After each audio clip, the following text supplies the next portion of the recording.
Assalamu alaikum.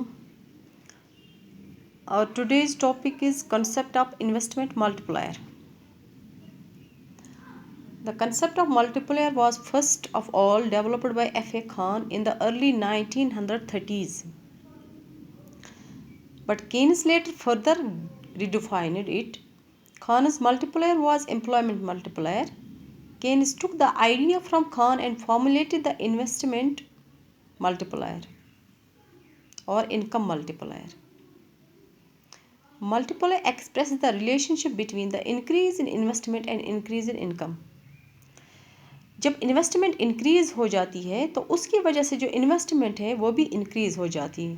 तो ये जो मल्टीप्लायर है यह हमें दिखाता है relationship between increase in investment and increase in income. Increase in investment की वजह से इंक्रीज़ इन इनकम कितना हुआ तो वो हम देखते हैं मल्टीप्लायर, वही एक्सप्रेस करता है मल्टीप्लायर। ये जो मल्टीप्लायर है इसका कंसेप्ट सबसे पहले F.A. खान ने दिया था 1930s में। उसके बाद केन्स ने इसको नए से उसका आइडिया लिया और इसने क्या फार्मूलेट किया, इन्वेस्टमेंट मल्टीप्लायर और इनकम मल्टीप्लायर भी हम इसको बोलते हैं, क्योंकि यह हमें दिखाता है relationship between increase in investment and increase in income. Keynesian concept of multiplier establishes a relationship between additional investment and additional income. That is why it is called investment multiplier.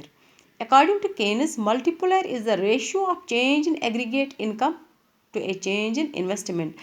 Aggregate income में कितनी change हो जाएगी due to change in investment. That is multiplier. वो हमें multiplier दिखाता है. According to Dudley, multiplier shows the ratio of increase in income to an increase in investment. In terms of formula, it is change in income divided by change in investment.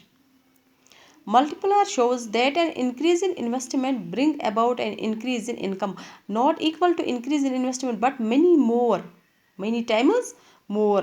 जितना हम investment increase करेंगे उससे ज़्यादा increase होगी income.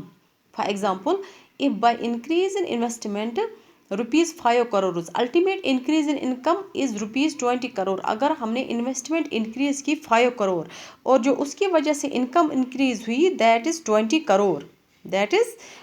Crore, तो multiplier is equal to change in income divide by change in income, that is change in income divide by change in investment, that is equal to change in income कितनी है 20 divide by change in investment कितनी है 5, that is equal to multiplier is equal to 4 crore.